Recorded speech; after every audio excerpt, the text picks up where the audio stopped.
தேசியவாதிகள் அனைவருக்கும் இனிய வணக்கம். பேசுபொருள் நிகழ்ச்சிக்கு உங்களை அன்புடன் வரவேற்கிறோம். இன்றைய பேசுபொருள் நிகழ்ச்சியில் நம்முடன் இணைந்திருப்பவர் பாரதிய ஜனதா கட்சியின் தொழில் பிரிவு மாநில துணைத் தலைவர் திரு செல்வகுமார் அவர்கள். சார் வணக்கம். வணக்கம் ராஜேஷ். இன்னைக்கு காலையில் முதல்வர் பேசியிருக்கார். பிரதமர் அடிக்கடி இங்கே வந்துட்டு போகிறனால மக்கள் ஏமாற மாட்டாங்க, 2 இயற்கை பேரிடரை தமிழகம் சந்திச்சிருக்கு, இன்னும் அதுக்கான நிதியை கொடுக்கல அப்படின்னு இந்த குற்றச்சாட்டை தொடர்ந்து சொல்லிட்டே இருக்காங்க. நமக்கு பிரதமர் அடிக்கடி வந்துட்டு போறதுனால 2019 திமுக சொன்ன பொய் வாக்குறுதிகளை நம்பி மக்கள் ஏமாந்து மாதிரி திரும்ப ஏமாற மாட்டாங்க. அதுதான் இன்னைக்கு முதல்வர் வேறு வார்த்தைகளை சொல்றாரு.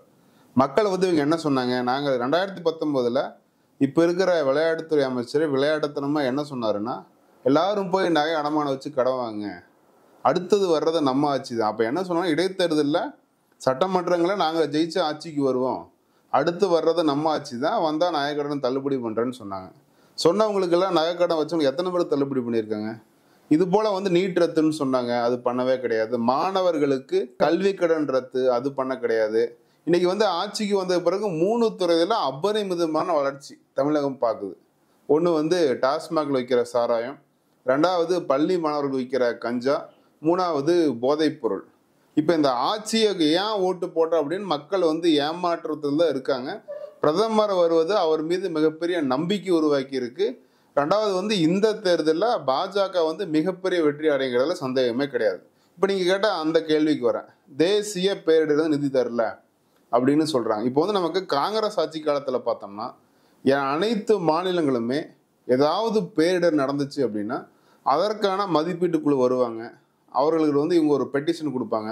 அப்போ ஒட்டுமொத்தமாக இது வரைக்கும் எவ்வளவு கேட்டிருக்காங்க, எவ்வளவுக்கு அந்த மத்திய அரசு கொடுத்துருக்குன்னு பார்த்தோம்னா 5 to 10% தான். உதாரணத்துக்கு இவங்க ஒரு 10,000 கோடி கேட்குறாங்க அப்படின்னா அங்கே ஒரு 1000 கோடியோ 500 கோடியோ தான் வருது. இதுதான் கடந்த கால வரலாறு. பாஜக ஆட்சிக்கு வர்றதுக்கு முன்பு இதுதான் வரலாறு. அதே சமயம் காங்கிரஸ் ஆட்சி காலத்தில் கூட 8 மாதங்கள் முதல் 1 வருடம் வரை ஆயிருக்கு. காலதாமதத்தை கழிச்சு தான் அவங்க எஸ்டிமேட் போட்டு இங்கிருந்து என்கொயரிஸ் வாங்கி டேட்டா வாங்கி எவாலுவேட் பண்ணி தான் கொடுக்குறாங்க. இதுதான் நடைமுறை. இப்போ நம்ம என்ன மாற்றம் நடந்திருக்கு அப்படின்னு பார்த்தோம்னா, 15வது நிதிக்குழுவின் அடிப்படையில் இப்போ ஒரு ப்ரீபெய்டு மாதிரி ஒரு மாடலை மத்திய அரசு பணம் கொடுக்குறாங்க. 2 வகையான நிதியிலிருந்து மத்திய அரசு மாநிலங்களுக்கு நிதி கொடுக்குது. ஒன்று ஸ்டேட் டிசாஸ்டர் ரிலீஃப் ஃபண்ட், STRFன்னு சொல்கிறோம். அதுக்கு இந்த ஒரு மாநிலம் பேரிடர் என்பது வருஷம் நடக்குது. இது நம்ம தடுக்கவே முடியாது. வெள்ளத்தினால ஒரிசா, உதாரணத்துக்கு ஒரிசா எடுத்துட்டோம்னா வருடா வருடம் தென்மேற்கு பருவமழை வர்றப்போ பலத்த பாதிப்பு அங்கே ஏற்படுது, வடகிழக்கு பருவமழையிலும் பாதிப்பு ஏற்படுது. அதற்கான நிதி அந்த மாதிரி ஒரு மாநிலத்துக்கும் வருடா வருடம் சராசரி ஏற்படுற பாதிப்பை வச்சு அதுலேருந்து ஒரு நம்பரை எஸ்டிமேட் பண்ணியிருக்காங்க. அதன் அடிப்படையில் தமிழகத்துக்கு இந்த மாதிரி பேரிடரை சமாளிக்கிறதுக்காக வருடம் 1600 கோடி நிதி தேவை அப்படிங்கிறது தோராயமான கணக்கு. மத்திய அரசு என்ன பண்ணுறாங்கன்னா, அவர்களுடைய பங்கு 80%. ஒரு வருடம் 80% நிதி அவங்க கொடுத்துட்றாங்க. இப்போ நமக்கு 1600 கோடியில் 900 கோடி நிதி மத்திய அரசு கொடுக்க வேண்டியது, அதை கொடுத்தாச்சு. 1200 900 கோடி மத்திய அரசு நிதி கொடுத்துட்டாங்க ஏற்கனவே.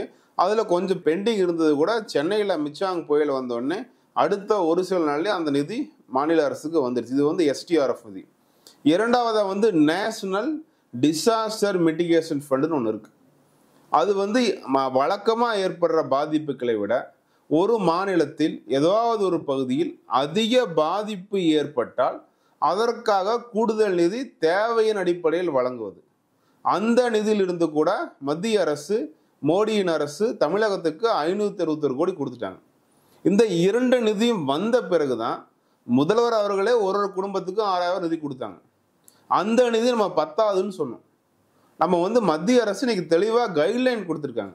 ஒரு வீடு பாதிப்படைஞ்சு அவ்வளோ கொடுக்கணும், அவர்கள் உடைமை பாதிப்பு, உடையெல்லாம் பாதிப்படைஞ்சு அவ்வளோ கொடுக்கணும், சமையல் பொருட்கள் பாதிப்படைஞ்சு அவ்வளோ கொடுக்கணும், மருத்துவ தேவைகள் இருந்தால் அவ்வளோ தரணும் அப்படிங்கிறதுல மத்திய அரசு கைட்லைன்படி பார்த்தோம்னா இவர்கள் 10,500 ரூபா கொடுத்துருக்கணும். வெறும் 6000 தான் கொடுத்தாங்க. அதே நம்ம கண்டிச்சு மாநில தலைவர் அண்ணாமலை அவர்கள் கண்டிச்சு அறிக்கை விட்டிருந்தாரு, நிறைய பிரஸ் மீட்லேயும் சொல்லியிருந்தார். மத்திய அரசு சொன்ன வழிமுறைகள் படி, கைட்லைன் படி இழப்பீடு கொடுக்கவில்லை அப்படின்னு அறிக்கை கொடுத்தோம். அதோட நம்ம மத்திய அரசு அன்றைய தேதியில எவ்வளவு நிதி உடனடியாக வழங்க முடியுமோ அதை கொடுத்துட்டாங்க. அதற்கு மேலே இவங்க கேட்கற நிதிக்கு எல்லாமே இன்னைக்கு வந்து எவாலுவேஷன் நடந்துட்டு இருக்கு. அது இன்னொரு 3-4 மாசம், நம்ம இப்பதான் டிசம்பர்ல நடந்த பேரிடர் பத்தி நம்ம பேசிட்டு இருக்கோம். இன்னொரு 2 மாதங்களுக்குள்ள வர்றதுக்கு வாய்ப்பு இருக்கு. தேர்தல் வர்றதுனால ஒரு சில மாதங்கள் லேட் ஆகலாம். அப்படி லேட் ஆனாலுமே காங்கிரஸ் கட்சி மாதிரி 8 மாசம் 1 வருஷம் அப்படின்னு நமக்கு தாமதம் செய்ய போவதில்ல. எவ்வளவு விரைவாக கொடுக்க வேண்டுமோ அதை மத்திய அரசு கொடுப்பாங்க. இதுதான் நடைமுறையை ஒழிய இது மத்திய அரசை குற்றம் சொல்வதற்கு முதல்வருக்கு எந்த அருகதையுமே கிடையாது. காங்கிரஸ் ஆட்சி காலத்துல 2010 14 வரைக்கும் எவ்வளவு கொடுத்துருக்காங்க, ஒட்டுமொத்தமா 4 வருடத்துக்கு சேர்த்து 1216 கோடி தான் கொடுத்துருக்காங்க. நம்ம இந்த ஒரு வருடம் மட்டுமே, இந்த ஒரு பேரிடருக்கு மட்டுமே 900 கோடி பிளஸ் 561 1461 கோடி கொடுத்துருக்கோம். இது எங்க இருந்து வந்து மத்திய அரசு கொடுக்க மாட்டேங்கிறாங்க? இவர்கள் மாநில அரசுக்கு 3 லட்சம் கோடி பட்ஜெட் இருக்கு. அந்த பட்ஜெட்டை சரியா சமாளிக்கணும். நம்ம குறை வந்து திருநெல்வேலியில மக்கள் வைக்கிற குறை என்ன தெரியுமா? நீங்க அந்த வீடியோ பார்த்தா தெரியும். அந்த பேரிடர் நடக்கும்போது யாருமே பார்க்கல, நிவாரண பணிக்கு யாருமே போகல. மத்திய அரசு ஹெலிகாப்டர் கொடுத்தாங்க, மத்திய அரசு துணை ராணுவப்படி அனுப்புனாங்க. இவர்களுடைய செயல்திறனின்மை, நிர்வாக சீர்கேட்டுனால அந்த நிவாரண பணிகள் சரியான நேரத்துக்கு போய் சேரல. சரியான நேரத்துல சரியான மக்களுக்கு வந்து எச்சரிக்கையே கொடுக்க கிடையாது. அதன் பாதிப்பு தான் இப்ப நம்ம அனுபவிக்கிறோம். இப்ப கூட 2ஆம் செய்தி பார்த்தோம் அப்படின்னா 60 நாட்கள், இப்ப 2 மாதங்களுக்கு மேலாகியுமே மழைநீர் வடியாரமெல்லாம் இருக்கு, இன்னும் தண்ணி தேங்கி இருக்கு. அப்ப இந்த அரசு வந்து முழுக்க முழுக்க அந்த பேரிடரை சமாளிக்கும் திறனற்ற அரசா இருக்கு ஸ்டாலின் அவர்கள் அரசு. அவரோட குறைய வந்து அவர் பார்க்காம திரும்ப திரும்ப மத்திய அரசு மேல சொல்றது மக்களுக்கு ஒரு சலிப்புத்தன்மை ஏற்படுத்துது. மக்கள் வந்து கோபம் தான் படுறாங்களே ஒழிய இதனால வந்து மோடி அவர்களோட பாப்புலாரிட்டியோ அவர்கள் மக்கள் மீது அவருக்கு இருக்கும் அன்பையோ மக்கள் அவர் மீது வைத்திருக்கும் அன்பையோ எந்த வகையிலும் குறைக்க முடியாது. அடுத்ததா நாம் தமிழர் கட்சி சீமான் அவர் சொல்லியிருக்காரு, அவருக்கு ஒதுக்க இருந்த அந்த சின்னம் வந்து இன்னொருத்தருக்கு வந்து கொடுத்த, கிட்டத்தட்ட நான் ஒரு 8 எலெக்ஷன்ல வந்து அதே சின்னத்துல வந்து போட்டிட்டு இருக்கேன், ஆனா வேற ஒருத்தருக்கு கொடுத்துருக்காங்க, பாஜக வந்து என்ன பழிவாங்க இருக்கா, இந்த வேலையெல்லாம் செய்யறாங்க அப்படின்னு ஒரு குற்றச்சாட்டு இருக்கு. இப்ப நீங்க வந்து காலேஜுக்கு போறீங்க, எக்ஸாம் எழுதுறீங்க, அந்த எக்ஸாமுக்கு விண்ணப்பம் எழுத வேண்டியது யாரோட பொறுப்பு? ஒரு தேர்வுக்கு நம்ம தேர்வு ஃபீஸ்ன்னு கட்டுறோம், எக்ஸாமுக்கு வந்து நம்ம அப்ளை பண்றோம், அதே மாதிரி வேற காலேஜில் சேரணும் அப்ளை பண்றோம், அதுக்கான டாக்குமெண்ட்ஸ் எல்லாம் கொடுக்குறோம். நீங்க ஒரு பக்கம் வேலைக்கு போனால் அதில் டாக்குமெண்ட்ஸ் கொடுக்குறீங்க. அந்த ப்ராசஸ், எலெக்ஷன் கமிஷனோட ப்ராசஸ்ன்னு ஒன்று இருக்கு. அந்த ப்ராசஸை நீங்க கட்சியா இருந்தால் அதை பின்பற்றி தான் எல்லா இடத்துக்குமே அது சமம். இப்போ நீங்க வந்து அந்த ப்ராசஸ் என்ன சொல்லுதுன்னு பார்த்தோம்னா, நீங்க வந்து ஒரு முறையும் வந்து அங்கீகரிக்கப்படாத கட்சிகள், எந்த கட்சிக்கு வந்து சட்டமன்ற உறுப்பினர்கள் இல்லையோ, எந்த கட்சிக்கு பார்லிமெண்ட் உறுப்பினர்கள் கிடையாதோ அவர்கள் வந்து ஒரு முறையும் விண்ணப்பிக்க வேண்டும் அப்படிங்கிற ஒரு ப்ராசஸ் இருக்கு. அதுல வந்து ஆட்டோமேட்டிக்கா இது வரைக்கும் இருந்த சின்னம் வந்து அவங்க விண்ணப்பிக்காதனால அந்த சின்னம் வந்து போயிருச்சு. அதே சமயத்துல இன்னொரு கட்சி ஒருத்தர் நடத்துறவங்க வந்து அந்த சின்னத்துக்கு விண்ணப்பிக்கிறாங்க. அந்த சின்னம் அந்த சமயத்துல அவைலபிளா இருந்துச்சு, அதனால அவங்களுக்கு ஒதுக்கிட்டாங்க. இதுல வந்து பாரதிய ஜனதா கட்சிக்கு இதுல என்ன பொறுப்பு இருக்கு?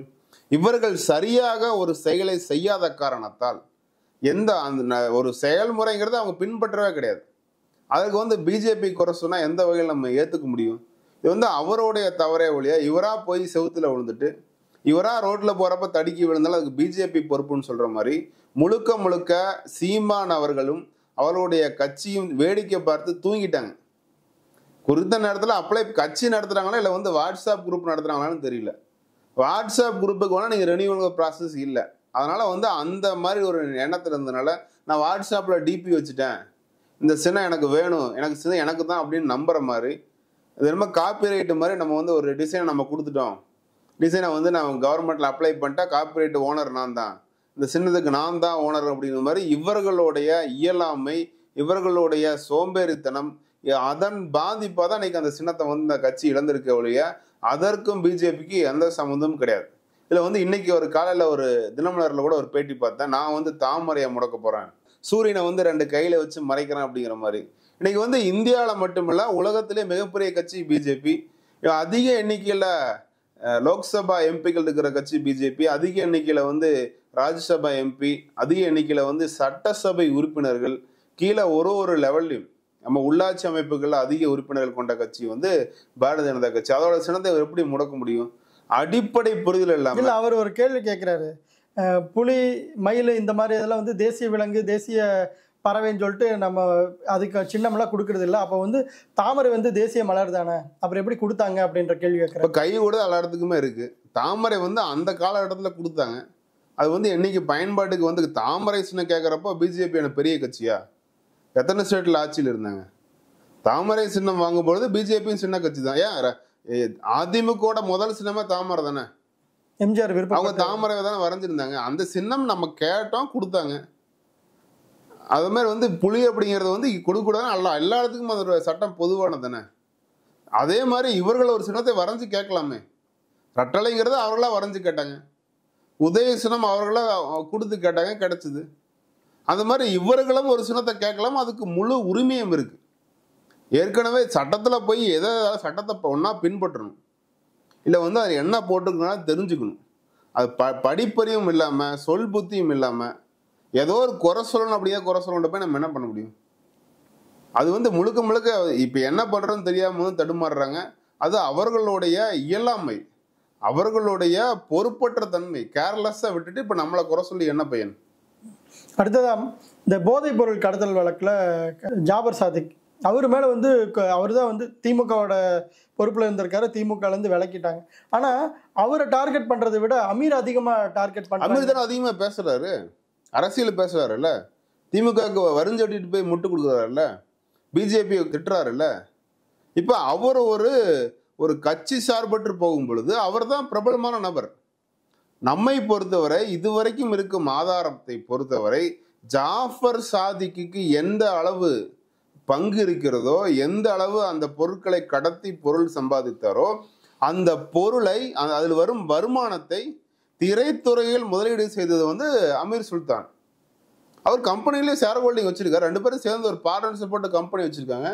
வர்ற பணத்தை எல்லாம் படம் எடுக்கிறது இவர் தான். இவர் நேம்ல தான் வருது. இவரே ஒரு படம் ப்ரொடியூஸ் பண்றாரு. உதயநிதியின் மனைவி ஒரு படம் டைரக்ட் பண்றாங்க. வேறு பல படங்களுக்கு வந்து ஃபண்டிங் கொடுத்துருக்கிறதா சொல்றாங்க. அதனால வந்து இன்னைக்கு இவர் வெளியில் இருக்கார். நம்மளுடைய பிரேயர் எல்லாமே ஜாஃபர் சாதிக்கு வந்து சாதிக் பாட்சாக்கு வந்து நம்ம வரக்கூடாது. இந்த ஒரு வாரமா ஆளையே காணும். ஜாஃபர் சாதிக் எங்க இருக்காரு? தமிழக அரசு வந்து நினைச்சா கண்டுபிடிக்க முடியாது. நம்மளெல்லாம் துரத்துறாங்கல்ல. சாதாரண சமூக வலையை பதிவு போட்டா அதுக்கு ஒரு தனிப்படை 4 பேரை வச்சு அமைச்சு 4 வேற டீம் போட்டு எல்லா ஊருக்கும் அனுப்புறாங்கல்ல. மிகப்பெரிய கடத்தல். இன்னைக்கு ஒரு எஸ்டிமேட் 15,000 கோடி மதிப்பிலான பொருட்கள் கடத்தி சம்பாரிச்சிருக்காங்க. அப்படிப்பட்ட குற்றவாளி. இது வந்து சமூகத்தை சீரழிக்கும் குற்றம். இளைய சமுதாயமே அழிந்து வருகிறது. அப்படி ஒரு தவறு பண்ற இவர்கள் நம்ம தீவிரவாதிக்கு அடுத்த கடையில் வைக்கணும். அப்படி மாபெரும் குற்றவாளி இன்னைக்கு பிடிக்கவே முடியல, தலைமறைவா இருக்காரு. எனக்கு தெரிஞ்சு ஆளுங்கட்சி கூட அவரை பாதுகாப்பா வச்சிருக்கலாம். இப்போ இந்த சம்பவங்கள்ல உதயநிதி ஸ்டாலின் அவர்களோட மனைவியை உள்ள கொண்டு வருது, உதயநிதி ஸ்டாலின் அவர்களை உள்ள கொண்டு வருது, இதெல்லாம் வந்து ஒரு அரசியல் நோக்கத்துக்காக பண்ற மாதிரி இருக்குங்களே. அரசியல் நோக்கம் இல்லாம அவர் எதுக்கு படம் எடுக்கிறாரு? பிரபல இப்போ வந்து இது இப்பதான் தெரியாம பண்ணிட்டாரு, குற்றமே இது வரைக்கும் செஞ்சது கிடையாது, அவருக்கு போதைப் பொருளுக்கு அந்த சம்மந்தம் கிடையாது அப்படிங்கிறது கிடையாது. ஏற்கனவே பல குற்றங்கள் செஞ்சிருக்காங்க. ஏற்கனவே இது வந்து சின்ன அளவிலான குற்றம் கிடையாது, மிகப்பெரிய அளவில் கடத்தல் நெட்வொர்க். அந்த கடத்தல் நெட்வொர்க்கிற்கு குரியர் கம்பெனியும் தொடர்பு இருக்கு. சகாரா குரியர்ஸ் ஒரு கம்பெனி, மாவட்ட செயலாளர், திமுகவோட மாவட்ட செயலாளர், அவரு ரைடு போனா அங்கே அடிக்கிறாங்க. பிரஸ் ரிப்போர்ட்டர் மேலே கொலைவரி தாக்குதல், அவர் ஒன்றும் அட்மிட் ஆயிருக்காரு. அப்போ திமுக செயலாளர்கள் வந்துடுறாரா? அவர் மூலம் தானே எல்லாத்துக்கும் நெட்வொர்க் போகுது. அப்போ அந்த திமுக செயலாளருக்கு இது தொடர்பு இருக்கு, நேரடியாக தொடர்பு இருக்கு. அப்போ அவர் வந்து முதல் குடும்பத்துக்கு உதயநிதிக்கும் கிருத்தியாவுக்கும் கொண்டு போய் லிங்க் கொடுக்குறாரு. அவங்க செக் பண்ணாம இல்லை எப்படி பணம் வருது, உன்னோட பேக்ரவுண்ட் என்ன, எங்கிருந்து இவ்வளோ பெரிய பணம் வருது, இவ்வளோ பணம் எப்படி எடுக்கிறீங்க, அதெல்லாம் தெரியாமே பண்ணியிருக்க போறாங்க. ஏன் இது வரைக்கும் வந்து உதயநிதி எந்த அறிக்கையுமே கொடுக்கல, எனக்கு அதுக்கு தொடர்பு இல்லைன்னு தெரிஞ்ச வரைக்கும் இவர் வந்து நிறைய படத்துக்கு ப்ரொடியூஸ் பண்ணியிருக்காரு. அவர் பேர்ல எடுத்த படங்கள் போக மீதி நிறைய படத்துக்கு ஃபைனான்ஸே எடுத்திருக்காரு. அதற்கான பணம் இந்த போதைப் பொருள் கடத்தலேருந்து வந்திருக்கு. அதனாலதான் குடும்பம் இன்னும் சப்போர்ட் பண்றாங்க. ஸோ தொடர்பு இருப்பதால் தான் நம்ம சொல்றோம். கட்சி நிர்வாகியும் தாண்டி வணிக ரீதியாக பணம் கொடுக்கல் வாங்கல் இருப்பதால் நம்ம சொல்றோம். அதுக்கு அவங்க பதில் சொல்லி ஆக வேண்டியது கட்டாயம். இது ஒண்ணு மட்டும் கிடையாது, கஞ்சாலையும் நிறைய ஆளுங்கட்சிக்காரங்க தொடர்புக்கு தகவல் வருது. டாஸ்மாக் சொல்லவே வேண்டாம், என் கண்ட்ரோல் இருக்குது. இந்த போதை அப்படிங்கிற ஒரு இண்டஸ்ட்ரி, அந்த ஒரு தொழில் முழுக்க திமுக கட்டுப்பாட்டில் இருக்குன்னு நம்ம சொல்றோம். இல்லைன்னு அவங்க ப்ரூவ் பண்ணிட்டும் குற்றவாளியை கைது பண்ணா தெரிஞ்சிட போகுது எல்லாத்தையுமே. இப்போ சமீபத்தில் பெங்களூரு ராமேஸ்வரம் கஃபேல நடந்த குண்டு வெடிப்பு என்ஐஏக்கு வந்து மாற்றிருக்காங்க. அதை பற்றி உங்களுடைய இப்போ வந்து நமக்கு பொதுவாகவே எந்தெந்த நகரங்கள் வளர்ச்சி அடைந்து வருகிறதோ, எந்தெந்த நகரத்தில் வேகமாக தொழில் வளர்ச்சி நடக்குதோ, மக்கள் வந்து அமைதியாக இருக்காங்க, அந்த நகரத்தை குறிவைத்து தீவிரவாதிகளை வந்து அட்டாக் பண்ணுறாங்க. அப்படிதான் நம்ம கோயம்புத்தூர்ல வந்து அக்டோபர் 2022 அந்த கோட்டைமடி ஈஸ்வரன் கோயில் முன்னாடி சிலிண்டர் குண்டு வெடிப்பு நடந்துச்சு. அதில் ஒட்டுமொத்த நீங்கள் குற்றப்பத்திரிகையை பார்த்தீங்க, அந்த ஒட்டுமொத்த என்ஐயோட ரிப்போர்ட் பார்த்தோம் அப்படின்னா அவர்கள் நோக்கம் அந்த கோவில் முன்னாடி வெடிப்பது கிடையாது. அந்த வண்டியை எடுத்துட்டு போய் ஒரு மக்கள் நெரிசல் அதிகமாக இருக்கிற ஒப்பனக்கார வீதி மாதிரி இடத்துல நிறுத்தி அந்த இடத்துல வந்து வெடிக்க வச்சு, அது கூட வந்து நீங்கள் அந்த ஆணியில இருந்ததா சொல்கிறாங்க, ஆணி கண்ணாடியில் இருந்ததா சொல்கிறாங்க, அதெல்லாம் தெரிக்க விட்டோம் அப்படின்னா கூட்ட நெரிசல் வரும். ரெண்டு சிமிலரா இருக்கு அப்படின்றாங்க இங்க. ஆமா, அதுதான், இங்கேயும் சிமிலரா இருக்கு, அங்கேயும் சிமிலரா இருக்கு. இதோட நோக்கம் அப்படிங்கிறது வந்து மக்கள் வந்து அந்த நகரத்தோட தொழில் வளர்ச்சியை முடக்கணும். இது ஒரு பொருளாதாரம் கலந்த தீவிரவாதம். மக்கள் இறப்பையும் தாண்டி அந்த நகரத்தின் பொருளாதாரத்தை முடக்குவது. அந்த நகரத்தை வந்து ஒரு பயத்தை கொண்டு பண்ணிட்டோம் அப்படின்னா அதில் தொழில் வளர்ச்சி நடக்காது. அந்த நோக்கத்தில் வந்து இதை செயல்பட்டு இருக்காங்க. இதில் வந்து என்ஐஏ இன்னைக்கு விசாரணைக்கு எடுத்துக்கிறதா சொல்றாங்க. என்ஐஏ வந்து முழுமையாக விசாரிக்கும் பொழுது இதனுடைய தாக்கமும் இதனுடைய தீவிரவாதத்தில் யார் இயக்குறாங்க, இங்கே வந்து கோயம்புத்தூர் தான் நம்ம ஐஎஸ்ஐஎஸ் இயக்குறது தான் நமக்கு முதல் கட்ட விசாரணையில் தெரிய வந்திருக்கு. அதே மாதிரி ராமேஸ்வரம் கேஃபே பெங்களூரில் யார் பின்னாடி இருந்து இயக்கியிருக்காங்க, அவங்களுக்கு வெடிமருந்து சப்ளை பண்ணதாரு அப்படிங்கிறதெல்லாம் இன்னும் கொஞ்ச நாளில் வெளிவரும்னு நான் நம்புகிறோம். இது இனிமேலும் வந்து எல்லா மாநில அரசுமே இந்த தீவிரவாதத்தை பொறுத்தவரை அலட்சியமாக இருக்காமல் இதை வந்து இன்னைக்கு வந்து தமிழ்நாட்டில் வந்து செயல்படுற தீவிரவாதை விடுதலை பண்ணுறதுக்கு முயற்சி நடந்துட்டு இருக்கு. கோவை குண்டுவெடிப்பு தீவிரவாதிகளை விடுதலை பண்ணணும் அப்படின்னு எல்லாம் 2 திராவிட கட்சிகளும் சேர்ந்து பேசுறாங்க. இது போன்ற முட்டாள்தனமான மூர்க்கத்தனமான ஆபத்தான முடிவுகளை எடுக்காமல் தீவிரவாதத்தை ஒடுக்குவதில், அழிப்பதில், அந்த நெட்வொர்க்கை வந்து டிஸ்மேண்டில் பண்றதுல மாநில அரசுக்கு பெரும்பான்மையான பங்கு இருக்கு. ஏன்னா அவங்ககிட்ட தான் ஒட்டுமொத்த இன்டெலிஜென்ஸ் நெட்வொர்க் இருக்கு, நிறைய போலீஸ் ஃபோர்ஸ் இருக்கு. மாநில அரசு திமுகவை போல காங்கிரஸ் அரசும் இது போன்று மேலும் அலட்சியமாக இல்லாமல் இந்த பிரச்சனையை வந்து ஒரு வார்னிங்கா எடுத்துட்டு இனிமேல் இது போன்ற சம்பவம் நடக்காம கண்காணிக்கணும் அப்படின்னு நான் கேட்டுக்கிறேன். இதுல வந்து ஒரு சின்ன வித்தியாசம், தமிழகத்தில் நடந்த குண்டுவெடிப்புக்கும் பெங்களூர் நடந்த குண்டுவெடிப்புக்கு என்ன வித்தியாசம் அப்படின்னா, இன்னைக்கு வரைக்கும் தமிழக அரசு கோவையில் நடந்தது சிலிண்டர் வெடிப்பு, சிலிண்டர் வெடித்த விபத்து அப்படின்னு வந்து இன்னும் முழு பூசணிக்காய சோத்துல மறைச்சிட்டு இருக்காங்க.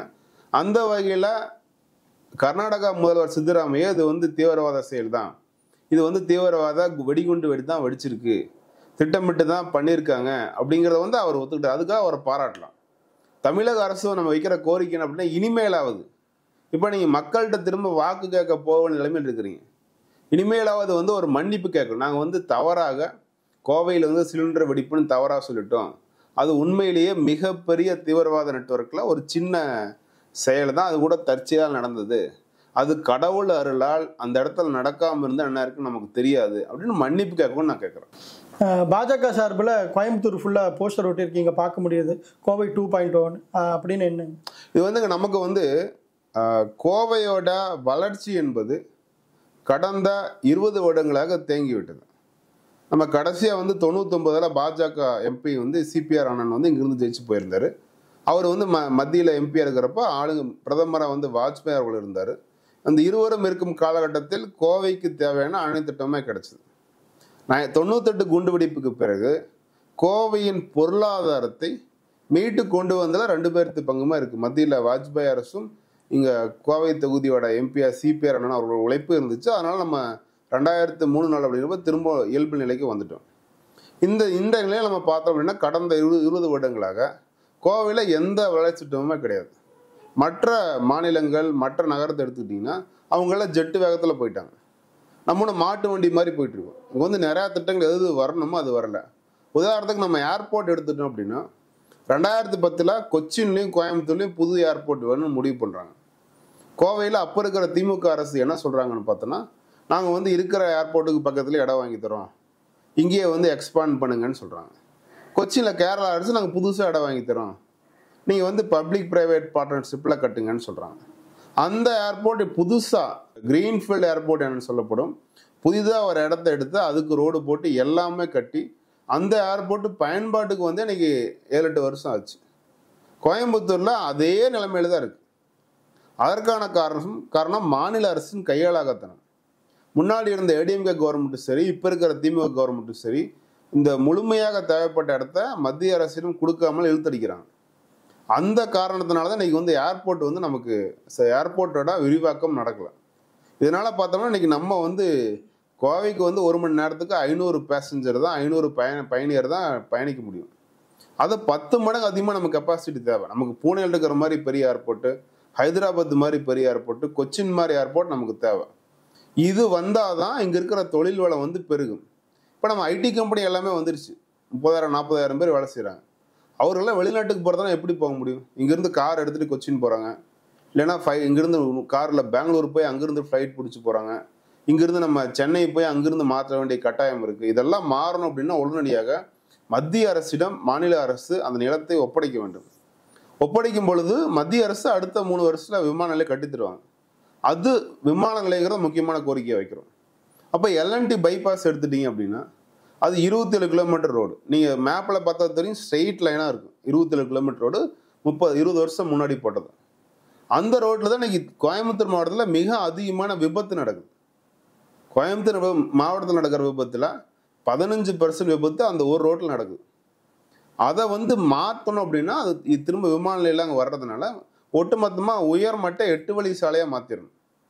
8 லேன் எக்ஸ்பிரஸ் ரோடா அதை மாத்திட்டோம் அப்படின்னா அங்க வந்து விமான நிலையம் வந்தாலும் சரி, புதுசா பஸ் ஸ்டாண்ட் வந்தாலும் சரி, அங்கிருந்து லாஜிஸ்டிக்ஸ் பார்க் வந்தாலும் சரி, அங்க ஒரு ஐடி பார்க் வர்றதுக்கு வாய்ப்பு இருக்கு. எல்என்டி கட்டுறாங்க. அது மேல அந்த சாலை வசதி வேணும். அதுக்கு மத்திய அரசிடம் போராடி வாங்கி தரக்கூடிய ஒரு எம்பி இங்கிருந்து வேணும். கம்யூனிஸ்ட் எம்பி 3 டைம் இருந்திருக்காங்க. கடந்த 20 வருடத்துல 3 டைம் கம்யூனிஸ்ட், 1 டைம் ஏடிஎம்கே. இவர்களுக்கு கோவைக்கு எந்த திட்டமா பண்ணல. அதனால அந்த ரோடு வேணும்னு நம்ம சொல்றோம். ஒட்டுமொத்தமாக கோவையில் மாநகருக்குள்ள எங்கெங்க வந்து டிராபிக் இருக்கோ ஒரு 10 இடத்துல வந்து நம்ம ஃப்ளைஓவர் கட்டணும்னு சொல்றோம். கோவை தொகுதி அப்படின்னு எடுத்தோம்னா விவசாயம் கலந்துருக்கு. பல்லடம் சூழல்ல விவசாயம் நிறையா இருக்கு. அங்க தண்ணி வசதி கம்மியா இருக்கு. நீண்ட காலமாக 30-40 வருடமா நிலுவையில் இருக்கிற ஆனமலையார் நல்லாறு திட்டம் செயல்படுத்தணும். அப்ப தண்ணி கூடுதலா கிடைக்கும். அந்த தண்ணியை வச்சு நாங்கள் நிலத்தடி நீரை வந்து சரி ஓட்டல, அந்த திட்டம் செயல்படுத்தணும்னு சொல்றோம். கோவைக்குள்ள இருக்கிற கழிவு நீரை வந்து சுத்திகரிப்பு பண்ணி தான் நொயிலாத்துல விடணும். நொயிலாரா அன்னைக்கு சாக்கடையாரான்னு நமக்கு தெரிய மாட்டேங்குது. அந்த அளவுக்கு சாக்கடையா போகுது. அது சுத்தம் பண்ணி விட்டாலும் அது இன்னைக்கு வந்து தண்ணி எல்லா குளத்துக்கும் வந்துருச்சு.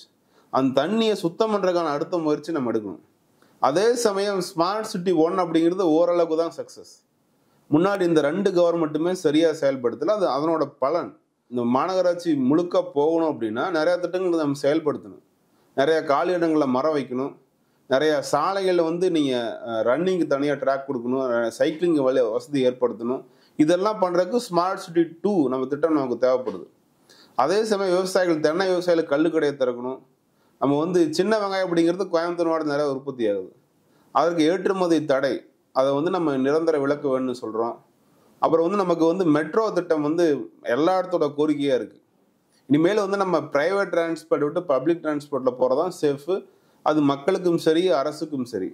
மெட்ரோ திட்டமும் திமுக அரசு வந்து ஒரு பைசா கூட இது வரைக்கும் ஒதுக்க கிடையாது.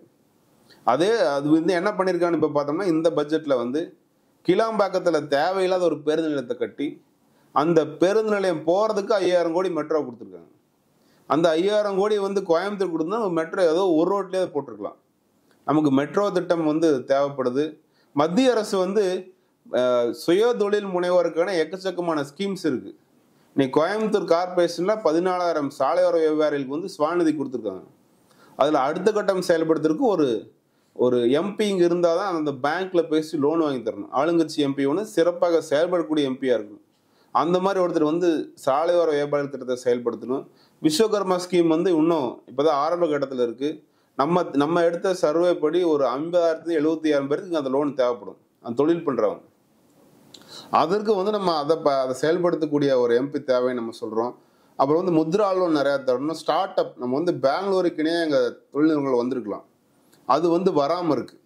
அந்த ஸ்டார்ட் அப் சிஸ்டத்தை ஈகோ சிஸ்டம் வந்து பில்ட் பண்றதுக்கு அதை புரிஞ்ச ஒரு நபர் தேவை. இதெல்லாம் பண்ணும் பொழுது கோவை அடுத்த கட்டத்துக்கு மாறும். இல்லைன்னா அப்படின்னா வந்து நம்ம டிவிஎஸ் 50 வச்சுட்டு நம்ம ஃபெராரி வேகத்துல போக ஆசைப்படுற மாதிரி இருக்கு. கோவை வந்து உள்கட்டமைப்பை அடுத்த கட்டத்துக்கு எடுத்துட்டு போகணும். அப்படிங்கிற நோக்கத்தில் தான் கோவை 2.1 சொல்கிறோம். 2.0 என்பது வந்து அடுத்த வெர்ஷன். எப்படி நம்ம ஃபோனை வந்து அடுத்த ரேம் அதிகம் பண்ணுறோம், அடுத்த ஹார்ட் டிஸ்க் அதிகம் பண்ணுறோம், அந்த மாதிரி கோவையோட கட்டமைப்பை அடுத்த கட்டத்துக்கு எடுத்துகிட்டு போகணும் அப்படிங்கிற நோக்கத்தில் தான் நம்ம 2.1 பப்ளிஷ் பண்ணது. கோவையில் ஒரு ஒரு ஒரு ஒரு நபராக, ஒரு சாதாரண குடிமகனாக என்னுடைய விருப்பம், என்னுடைய ஆதங்கத்தை தான் நான் வந்து அந்த மாதிரி பப்ளிஷ் பண்ணிருக்கு. இதில் இன்னும் ஒரு 100-200 பாயிண்ட்ஸ் மேலே வச்சுருக்கோம். இது எல்லாமே சின்ன சின்ன பாயிண்ட்ஸ். இப்போ வந்து ஒரு கிராஸ்கட் ரோட்டில் ஒரு ப்ராப்பர் டேலண்ட் கிடையாது, அது ஒரு கோரிக்கையாக இருக்குது. டவுன் ஹாலில் வந்து நம்ம நிறைய மகளிர் வந்து ஷாப்பிங் வர்றாங்க, அவர்களுக்கு வந்து பாலூட்டும் தாய்மார்களுக்கு வந்து ஒரு ஒரு இடம் கிடையாது, அதுக்கு வந்து பப்ளிக்காக ஒரு ஸ்பேஸ், சேஃபாக ஒரு ஸ்பேஸ் எனக்கு சொல்கிறாங்க. அது மாதிரி எக்கச்சக்கமான பாயிண்ட், சிறுசு பெருசுமா நிறைய பாயிண்ட்ஸ் இருக்குது. இது எல்லாமே ஒட்டுமொத்தமாக நம்ம கோவை 2.0 அப்படிங்கிற கோணத்தில் ஒரு விஷன் டாக்குமெண்ட்டாக, அது ஒரு கருத்துருவாக நம்ம வந்து வைக்கிறோம். உங்களுடைய நேரத்துக்கு நன்றி சார். நன்றி.